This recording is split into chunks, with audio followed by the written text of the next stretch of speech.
అనిపిస్తోంది వదిన గారు. అంతా మీ మంచిదనం వదిన గారు. మంచి లక్షణాలు ఉండే అమ్మాయిలు ఉండగా అంతా మంచి జరుగుతుంది సుమిత్ర గారు. ఇందుకీ విశేషం ఏంటో చెప్పలేదు? ఏం లేదు వదిన గారు. రేపు వరలక్ష్మి వ్రతం పూజకి మీరందరూ కుటుంబ సమేతంగా రావాలి. అవునా? తప్పకుండా వస్తాం సుమిత్ర గారు. భద్రావతి కూడా వస్తుంది. ఏమంటావు భద్రావతి? నువ్వు ఎలా అంటే నేను అలాగే చేస్తాను. ఎలాగో మన ఇంట్లో వరలక్ష్మి అమ్మవారిని కూర్చోబెట్టట్లేదు కదా, అందుకే అందరం కలిసి వదిన గారింట్లోనే పండగ చేసుకుందాం.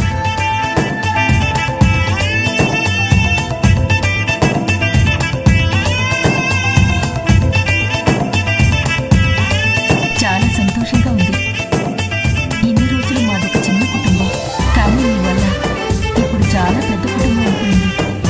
ఇదంతా తలుచుకుంటే చాలా ఆనందంగా ఉంటుంది. సరే అవుతుందా, మీరందరూ పొద్దున్నే రండి, టిఫిన్ రెడీగా ఉంటుంది.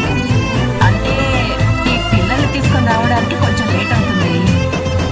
మీరు పూజ స్టార్ట్ చేసే లోపు మేమందరం మీ ఇంట్లో ఉంటాం. సరే అవుతుందా, మీరు చెప్పినట్టు జరగనివ్వండి. కానీ నాకెందుకు నేనే స్వయంగా వచ్చి పిలుచుంటే బాగుండేది అనిపిస్తుంది.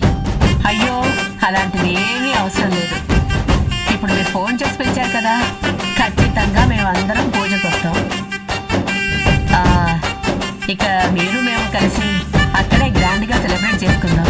సరేనా? సరే ఉంటారు, కొంచెం తొందరగా రండి. అలాగే వద్దా.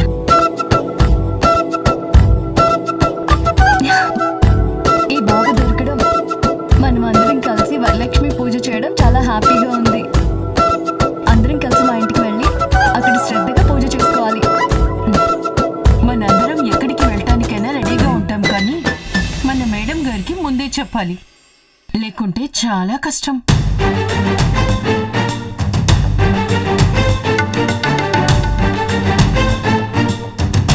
ఏంటి, ఏం తెలియనట్టు అందరూ అలా చూస్తున్నారు? ఇంకెవరు? మన త్రిపుర మేడం. గిరిజా, నేనున్నాను కదా, తనతో చెప్పి ఒప్పించే బాధ్యత నాది.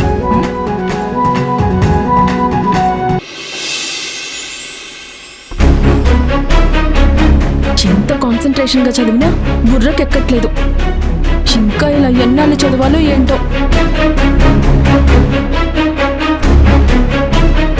ఇంట్రెస్ట్ లేకుండా ఎంత చదివినా అంతే. రేపు ఎగ్జామ్లో ఎలా రాస్తానో ఏంటో. అసలు ఎగ్జామ్స్ కనిపెట్టిన వాళ్ళకి అగ్ని పరీక్ష పెట్టాలి, అప్పుడు తెలుస్తుంది వాళ్ళకి.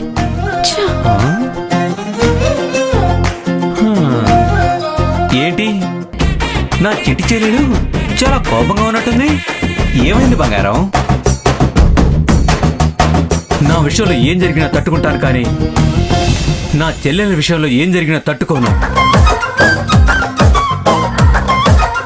తన కోపానికి కారణమైన వాళ్ళు ఎవరైనా సరే వాళ్ళను వదిలిపెట్టాను. నా గురించి పక్కన పెట్టు, నువ్వేంటి 5 రూపీస్ యాక్టింగ్ చేస్తున్నావు? ఏంటి విషయం? నా చెల్లెల మీద ఉన్న ప్రేమ నేను బయటికి చెప్తుంటే నువ్వు యాక్టింగ్ అంటే ఏంటి సింధురా? నువ్వు ఇలా మాట్లాడుతుంటే నాకు ఇక్కడ బాధగా ఉంటుంది.